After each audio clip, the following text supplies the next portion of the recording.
system. Hey, you wanna hear a good joke? Nobody speak, nobody get choked.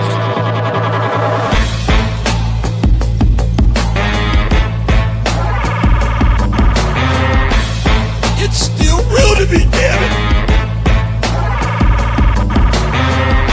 Out of here, baby!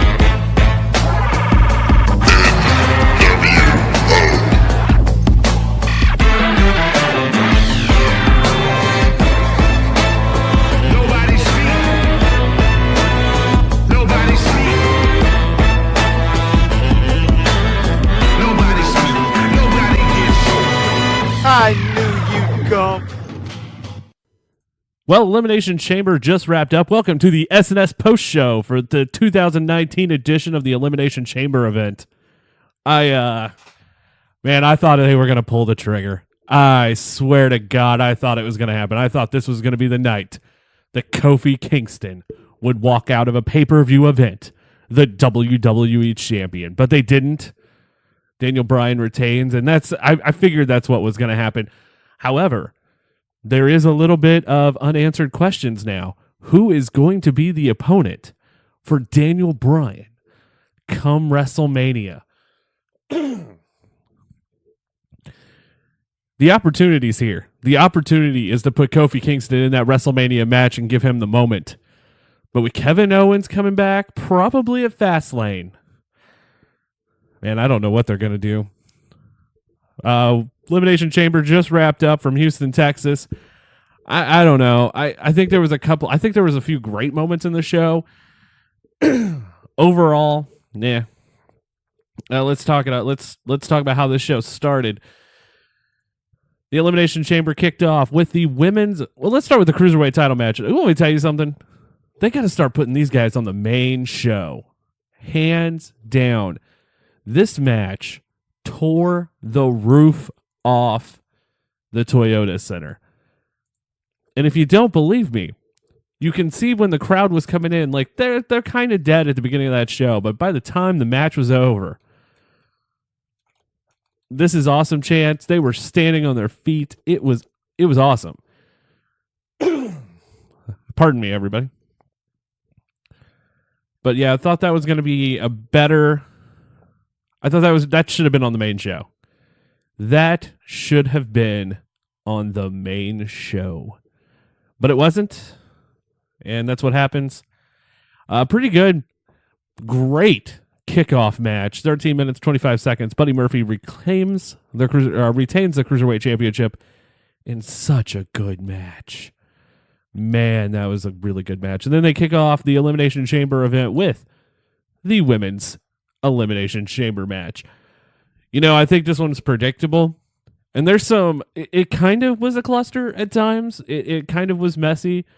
The match started with Bayley and Sasha Banks against Mandy Rose and Sonya Deville. Being talked about throughout the entire time about how these were the only 4 women in last year's Chamber match and that it made sense. And it did. It was completely worth it. Throughout the entire match, next into the Chamber was Liv Morgan and Sarah Logan from the Riot Squad. Then the Iconics, Naomi and Carmella, followed by Nia Jax and Tamina. The first elimination, though, comes from the Iconics, who, I gotta tell you, that roll-up was awesome. The Iconics was my sleeper choice for this match. When they got that roll-up, I was thinking, my God, they're going to hold the women's tag titles at some point. They're going to do it. That's how fun these two are. They just get it. And my God, they hit that roll-up, and it was fantastic. So the Iconics eliminate Naomi and Carmella at the 17-minute and 10-second mark. A decent... Naomi and Mandy Rose teased their matches. I teased their feud a little bit. I think that's coming at Fastlane. And then after that was over, Nia Jax and Tamina came in, and it just was it. Nia Jax and Tamina eliminated the Iconics 3 minutes later after Nia Jax and Tamina both deliver Samoan drops to the Iconics. 20 minutes, 15 seconds. See you later, Iconics. Liv Morgan and Sarah Logan do this amazing off a pod jump down onto Nia Jax and Tamina, and Liv, and it was awesome. And after that happened, they still didn't win.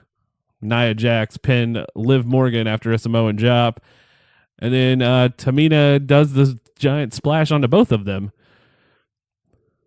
They're eliminated at 25:05. So now the elimination's coming a little bit quicker. All 6 teams are in. Nia Jax and Tamina are next to go. When Nia Jax decides to pull the Wile E. Coyote and run into the wall with the tunnel painted on it, it just destroys the plexiglass in the pod.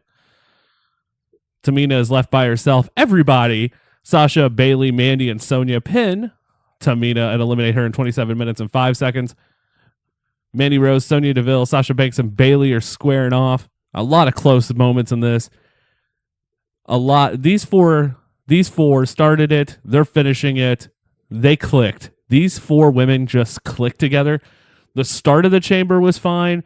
The end of the chamber was unbelievably emotional. And eventually Banks made Sonya tap out to a modified version of the Banks statement. 33 minutes. We have new WWE Women's Tag Team Champions, the Boston Hug Connection, do it. A great match. I don't think it's the best women's match. I don't think it's going to light the world of women's wrestling on fire like Sasha and Bayley did from NXT TakeOver Brooklyn. But a really good match. And if you're going to go watch this, I think this is one of the 3 moments you go to watch in this show is this match. Just for the history. The 4th moment, if you're going to go out of your way, watch the pre-show match. Then next up, we get the WWE SmackDown Tag Team Championships. The Usos against The Miz and Shane McMahon. You know, Shane McMahon's a dad. Shane McMahon is that middle-aged dad who I think is going through his midlife crisis, because that dude doing his coast-to-coast jump and then the leap of faith onto the announce table, I'm surprised he's made it through this long just doing this crazy stunt. But a roll-up is how this match ends. Unbelievably. Which surprises me completely. And the Usos win the SmackDown Tag Team titles in 14 minutes and 10 seconds. I'm in complete shock. I did not expect the Usos to walk out of Elimination Chamber, the SmackDown Tag Team Champions. In fact, I didn't expect him to win at all, let alone walk out as champs. That happened. So, awesome moment there. We get the announcement that the Royal Rumble is going to be in Houston, Texas next year, and I'm going to try to go to that. Be my first of the big 4. I'm pretty stoked. The fact that the Royal Rumble this year was in a baseball stadium, it worked. I thought it looked great, and they're doing it again at Minute Maid Park. They're doing it in a baseball stadium. I kind of think this is going to be the new theme for the Rumble. We're going to see it in baseball stadiums and bigger arenas now, I think. I think it's now on the cusp of being just as big as WrestleMania to fans, so. But an awesome moment coming. We get a package for the Special Olympics, which was really cool. Next up, Finn Balor against Bobby Lashley and Lio Rush for the Intercontinental Championship. I tuned out in this one. I'm not going to lie to you.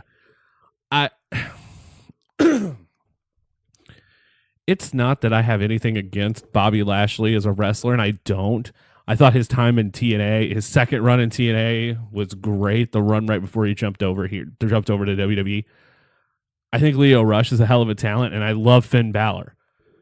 But there's just something that these 3, Finn Balor and Bobby Lashley, just don't click in the ring. I don't know what it is. I think that's why Lio Rush was in this match, because it did add some athletic ability, but not much. But however, Finn Balor wins his first championship since the night he won the Universal Championship. Wins it in 9 minutes and 30 seconds and is walking out the new Intercontinental Champion. So that means automatically his spot for WrestleMania seems cemented, which means he's going to get the workhorse match. I don't know against who, though. I don't want to see it against Dolph, but that's probably who it's going to be. I don't know. There's not many. Seth is the biggest workhorse. We saw that last year. I don't know who you can put in that match against Finn, but that will be taking place. It could be Finn and Drew McIntyre at WrestleMania. That could feasibly happen. Finn and Elias, maybe? Face versus face. Next up, I feel bad for Ruby Riott. Ruby Riott is a hell of a talent. Ruby Riott, when she got signed, she got signed around the same time as Kimberly, and who went by a different name. And the two Chikara ladies, I thought was going to tear up WWE. Well, of course, Princess Kimberly gets fired. And Ruby Riott moves on to the main roster, I think within a few months of the firing, too. And I thought by now, Ruby would have held a women's championship. I think part of it has to do with the fact that she's on the same show as Ronda Rousey. If she was still on SmackDown, she probably would have held the women's title. Again, I apologize for that. But she isn't. So now she squares off against Ronda Rousey, who is dressed like Sonya Blade from Mortal Kombat. This match sucked. And it isn't against any one of them. It was short. A minute and 40. Ronda Rousey wins by submission.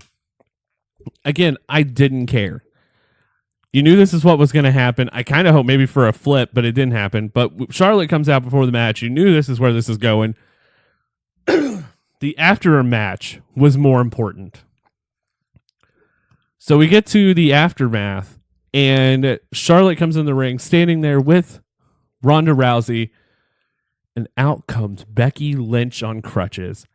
Becky hobbles her way into the ring, looking like she's from Kill Bill, and just beats the crap out of Charlotte Flair with the crutch. I mean, shot after shot. I mean, she is just waylaying on Charlotte like there's no tomorrow. It was a moment. Holy hell, she was whooping on her. In fact, I'm thinking she may have just got offered a minor league contract for the Astros as much as she was hitting on swinging the way she was swinging that crutch. And after that, we get Ronda. Becky hands Ronda a crutch and tells her to hit Charlotte. And as soon as she starts making her way, Becky attacks Ronda. Becky Lynch just pulled my Siri just went off. Becky Lynch just pulled a Stone Cold Steve Austin tonight, and it was fantastic. She beat the ever-loving piss out of Ronda Rousey and Charlotte Flair. This pretty much 100% cements that it's going to be a triple threat match at WrestleMania. This should also 100% cement that's the main event. I think that match has to go on last. I don't think there's a match that could go like I wouldn't want to follow that. I would not want to follow that at all. This is the second moment you need to see. It was a good moment. It moved the storyline very well. But still there's just something I still wish it was just Becky Lynch and Ronda Rousey at WrestleMania, but we're not going to get that. We're going to get Ronda Rousey, Becky, and Charlotte. I figure we're going to get Charlotte and Becky next month at Fastlane, probably to see if Becky's going to get back into the match. I don't know how that's going to work. They're kind of doing the same storyline with her that they did with, who was it? I don't want to say his name. Who shall not be named in 2004 when he won the Royal Rumble and Shawn Michaels signed his WrestleMania contract. It's kind of that storyline. And Becky Lynch, it's that same thing, which is just leading to a triple threat match at WrestleMania. You know where it's going, and that was the first. There really have not been a great triple threat match at WrestleMania other than that one. Hopefully, the women live up to expectations going in to WrestleMania, but we'll find out at Fastlane. And then I'll win that. Becky Lynch lit Ronda up so much that she busted her open, which I thought, oh shit, Ronda was going to kill Becky after that. That looked bad too. And as Ronda is trying to get her thoughts together and Charlotte's trying to get her thoughts together, out comes America's least favorite Chili's waiter, Baron Corbin. You know, I don't hate Corbin. In fact, I like Corbin. He's just that cocky heel you need. He is that piece of shit heel that you need in wrestling. He's the guy. And for some reason, this match worked. This match was a lot better than it probably should have been. The ending was weird.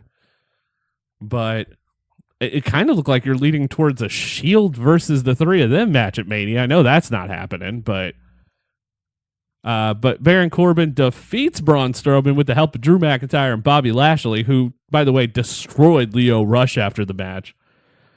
So I guess that means Lio Rush has been demoted back to 205. But Baron Corbin decides to stack tables, and they triple powerbomb Braun through the table. 1, 2, 3 for Baron Corbin. Again, this kind of felt a little weird. I don't understand where the setup for this is. I don't want to see a 6-man tag at Mania or an 8-man tag, which is kind of what I'm thinking.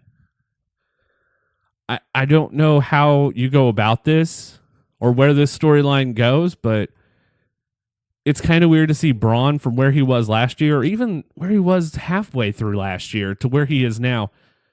They dropped the ball with Braun Strowman. Braun Strowman should have been Universal Champion at least twice, and they've dropped the ball with it. It is what it is.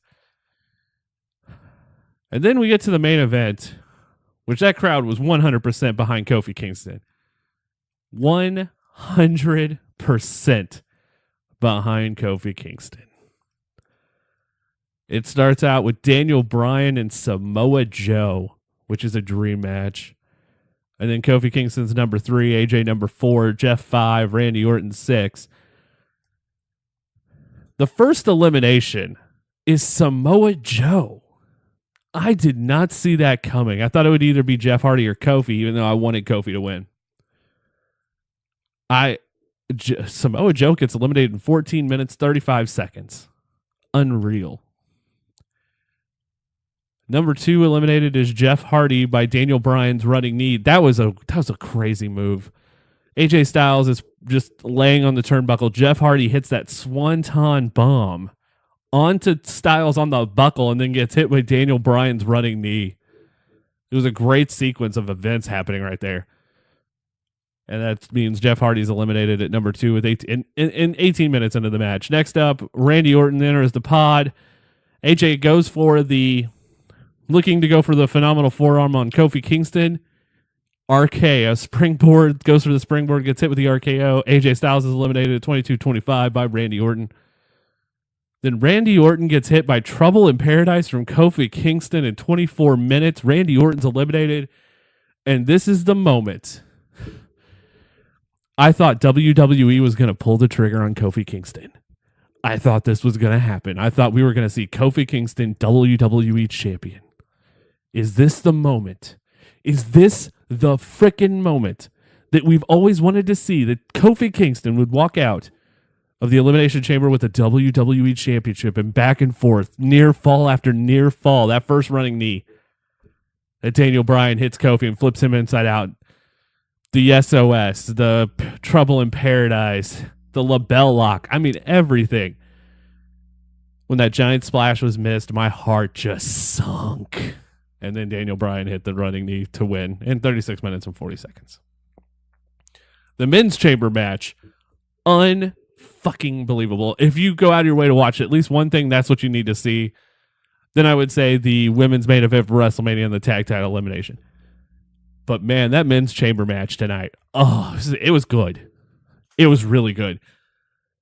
But I think something got cemented in this match because Daniel Bryan does not have a WrestleMania opponent yet.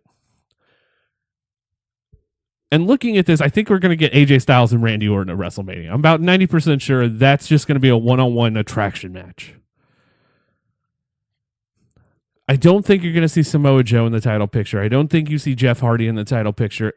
I can honestly see Daniel Bryan, Kofi Kingston being the WWE title match at WrestleMania and Kofi Kingston getting his WrestleMania moment. Because if you have Rowan on the floor, Kofi Kingston's going to have Big E and Xavier Woods. It's even. Unless they give it to Kevin Owens, which is very much an option. Because Kevin Owens seems like a face right now. I don't know. You got to do something, though. WrestleMania is coming up. This weird WWE championship made out of wood, which I kind of dig now. I hated it when I first saw it. Now I'm like, this isn't that bad. I'm okay with it. But yeah, Kofi Kingston cemented himself as a full-time main eventer. For the love of God, let's keep the New Day out of the tag division. I don't think the SmackDown tag division even needs the New Day right now. They are on fire. There's the Bar, and I mean, the New Day will always float in there. But let's see what happens. Let's see what happens if you give one of them a world title run. Kofi Kingston, WWE champion at WrestleMania. Book it. Make that happen. The way Houston got behind Kofi Kingston through this match tells me that Kofi Kingston's ready. The fans are ready for Kofi Kingston. It'd be something new. It would be something different, and it would be something that someone deserved. And very rarely that a person gets a title, and I can give you the perfect example of this, where someone gets a championship where they don't deserve it, and you're like, how the fuck did this happen? And that example is Jinder Mahal. Don't get me wrong, I didn't want Randy Orton as my WWE champion, but after Jinder Mahal held it for like 6 months, I yearned for Randy Orton. So hopefully they've learned their lesson and went, you know what, if we're going to try someone new, let's make sure they're over. Let's make sure they can get the crowd behind them. And Bray Wyatt's cleared. Where's Bray Wyatt going to fit into any picture? Is he going to be on Raw? Is he going to be on SmackDown? Where's he going to fit in somewhere? And who does he fit in with? I think that might be the Braun Strowman storyline. I think we're going to see Bray Wyatt and Harper return to help Braun. I think we're going to see a Wyatt family reunion against Drew McIntyre, Baron Corbin, and Bobby Lashley, or the muscly version of three-man band. Final grade for Elimination Chamber. Oh boy. I think I'm going to give it a B-. There's things that are really, really, really good about this show. I thought the women's chamber was good. It was sloppy at times, but it was really good. And then the emotion of Sasha and Bayley winning the women's tag team championships, completely worth it. The moment with Becky Lynch, Charlotte, and Ronda is worth watching, which will probably be on WWE's YouTube network by the end of the week. And of course, the men's Elimination Chamber match. But for the good, there's the bad. I didn't think the Usos. The Usos winning is kind of in the middle for me. Baron Corbin and Braun Strowman is a throwaway match and almost didn't need to happen because it's happened so many times. Ruby Riot's just being wasted, and that makes me sad. And Finn Balor versus Bobby Lashley and Lio Rush was just kind of meh. So I'm going to give the show a B-. If you're going to check it out, go ahead. You're not going to don't watch the whole show. Just watch the two chamber matches in the one spot. But go out of your way. If you're going to watch, if you want to watch something else with the show, watch the pre-show. The Cruiserweight title match alone. Buddy Murphy. MVP of 205 right now. And I like a lot of the guys on 205, but who is going to beat Buddy Murphy? That's going to be the next question for WWE. March 10th, Fastlane. I don't know where we're going with this company. I think some things are going to start being cemented. I think Randy Orton, AJ Styles gets cemented this week. Unless I do it at Fastlane, but that's where we are. Elimination Chamber completed. I don't know. It was awkward listening to Corey Graves on commentary tonight due to what we know. Like, very awkward. And at times, like when he made the wife and kids moment. Oh boy. Oh boy. The Miz and Maurice announced during the show tonight that they are going to be expecting their second child, which is fantastic. I love those two. It was cool to see Maurice show up. Outside that, guys, nothing else going on. Next week on SNS, we'll talk about the fallout from this week. We'll see what's going on with AEW. We'll look at more of Ring of Honor. I still want to see how Ring of Honor builds towards Super Card of Honor. As we know how New Japan's setting up the IWGP title match, which there is something I have not discussed, and this would be the perfect time to discuss it. New Japan shows in the U.S. They were announced, and they were announced to be the same weekend as New Japan was running the New Beginnings shows, which automatically, I'm just going to say something out of logic here, and I don't know how many people know this. New Japan announced the third date for the U.S. They announced 2 dates in the U.S., one in Los Angeles, one in North Carolina, and they announced the third, and the third being Nashville, Tennessee. Which is fine. I mean, that's great. But at the New Beginning, they make a statement where they release these cards, and it's pretty much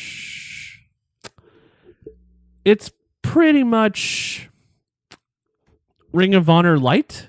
It's a bunch of the B team in Ring of Honor.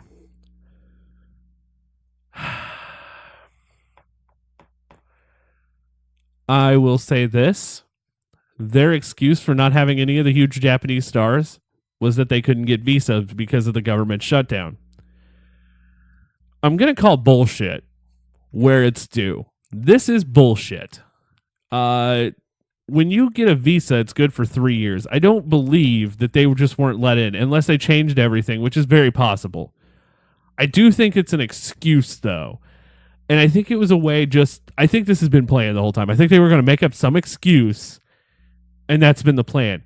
Because if they're able to get into Super Card of Honor, I'm a little upset with New Japan for that. I mean, they're starting the G1 in the U.S. for shit's sake. They better get that crap together.